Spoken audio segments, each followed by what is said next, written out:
Yes, I can. I've been talking with the people involved every single day. I believe it's going to happen, but I don't want to get into detail. What's your message? Iran is going to stop Israel. Welcome everyone to today's video, where we unravel the imminent clash between Iran and Israel in the heart of the Middle East. A sinister infiltration by Hamas is poised to be a tipping point. With the recent brutal attacks and ongoing conflict, will Israel reconsider its strategy towards Iran?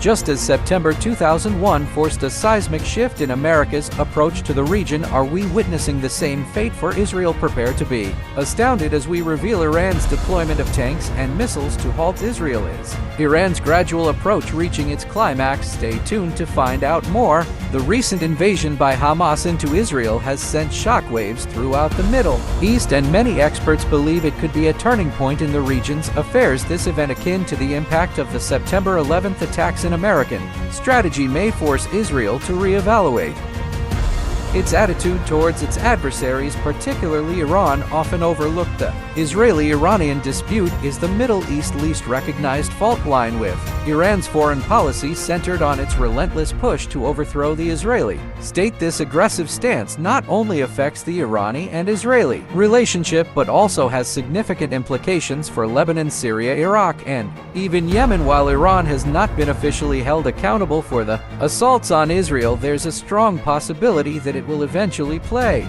a role in Israel's reaction. Iran's leadership views the destruction in Gaza surrounded Israel with well-equipped militants who pose a significant threat, and these organizations, including Hamas, Hezbollah, and Palestinian Islamic Jihad, rely on Iran's support to sustain their military capabilities. They also share Iran's fervent desire for the destruction of Israel as a Jewish state. In response to these provocations, Israel has conducted regular bombings on Iranian military installations and arms shipments in Syria. Additionally, Israel has carried out assassinations and sabotage operations inside Iran, targeting its nuclear, drone, and missile programs. This shadow war may appear one-sided due to Israel's ability to breach Iran's borders and carry out covert operations, while Iran's attempts at revenge have consistently failed. Israel has inflicted more damage on Iran than vice versa. However, Iran remains undeterred by Israel's assertive efforts and continues to bolster extremist groups that reject Israel's existence and undermine its security. The recent events in Gaza are just one facet of Iran's larger multifaceted plan, and even if Israel were to successfully eliminate or seriously Hamas, Iran's threat matrix would still persist. This suggests that the Gaza conflict would be the beginning of a more extensive and protracted conflict. While it may not necessarily result in open warfare across the region, it does indicate that Israel will not be satisfied with limiting its response to Gaza alone. Eventually, Israel will turn its attention to Iran. The situation in the Middle East is poised on a delicate precipice. The consequences of this turning point could shape the regions for years to come. The Iranian-Israeli dispute, with its nuclear ambitions and covert support for proxy groups, has the potential to ignite a larger conflict. The Middle East are already plagued by various crises, and tensions could become even more volatile if Israel decides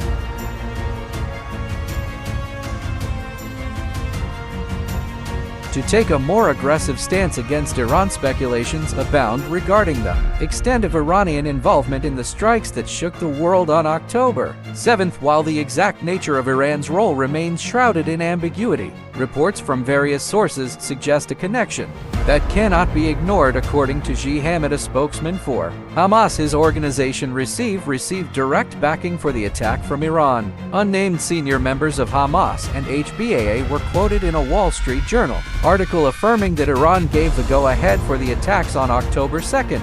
The operational planning for this meticulously crafted assault, which began in August, is said to have heavily relied on the top strategic force of Iran, the Islamic Revolutionary Guards Corps. The details surrounding the meticulous planning of the attack highlight the exceptional degree of infiltration by Hamas and suggest external support. The Islamic Revolutionary Guard Corps, or IRG, renowned for its expertise and asymmetric warfare, has honed its tactics in Iraq, Syria, and Yemen. With her extensive experience in guerrilla warfare, it would not be far-fetched to suspect involvement in enhancing the effectiveness of this assault. Iranian officials, however, vehemently deny any involvement in the attack, despite celebrating the operation and referring to it as Al-Aqsa flood, connecting it to a revered holy site in Jerusalem. Iran's Supreme Leader Ali Khamenei categorically denies Iranian complicity. He goes so far as to reward the Hamas militants responsible for the deaths of innocent men, women, and children, but his statements raise suspicions as he praises the ingenious and intellectual designers of the operation while emphasizing Iran's lack of involvement.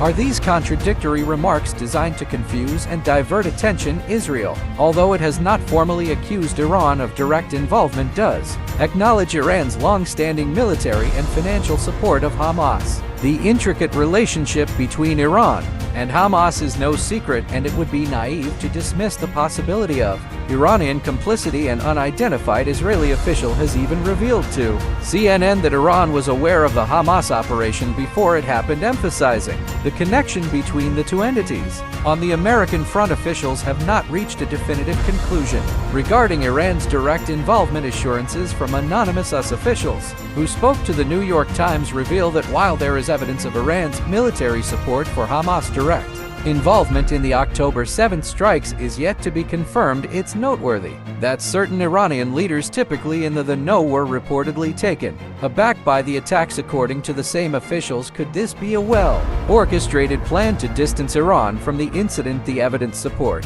possible Iranian involvement remains sparse and inconsistent. Those privy to the inner workings of Hamas, both within the organization and potential external supporters, were kept to a minimum. The plot specifics were carefully guarded to evade external surveillance. Even Israeli and US intelligence services, renowned for their vigilance, failed to intercept any signs of this scheme during months of planning. Could it be that the masterminds behind this attack were one step ahead of the intelligence agencies? The recent intelligence failures left many questions unanswered, and it may take weeks or even months for Israel to piece together all the facts. However, prematurely naming Iran as the guilty party would be more dangerous than advantageous. Israel finds itself in an undesirable position as it is unable to escalate the conflict due to ongoing hostage situations and operations in Gaza. Similarly, the United States under the Biden administration is reluctant to engage in further tensions with Iran, especially considering its focus on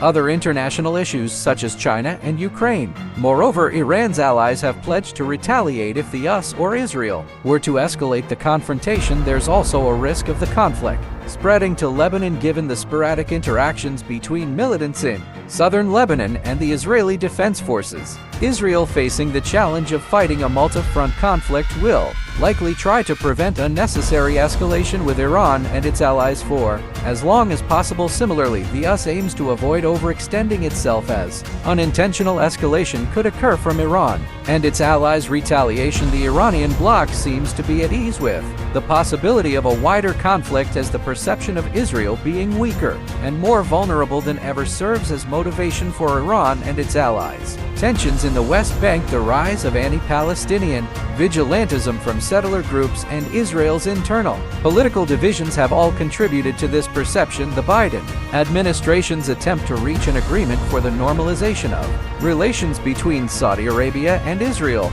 known as the Abrahamic Accords, would have further enhanced Israel's regional integration. However, it is unclear if the recent strikes were specifically timed to disrupt this convergence, as Iran has long been fortifying its proxies to challenge Israel in Gaza. Groups like Hamas and Palestine Islamic Jihad have been significantly bolstered by Iran support, with the Islamic Revolutionary Guard Corps providing them with customized weaponry. This includes short and medium-range rockets, easily accessible and affordable industrial materials, guided anti-tank and anti-ship weapons, drones, and ballistic missiles. These weapons are strategically positioned in densely populated neighborhoods and reinforced by subterranean tunnels, enabling Hamas and Hezbollah to target major Israeli population centers. As we come to the end of this video, it is important to remember to like and subscribe to our channel, ensuring you never miss any new videos we release. Thank you for watching, and stay tuned for more updates on this escalating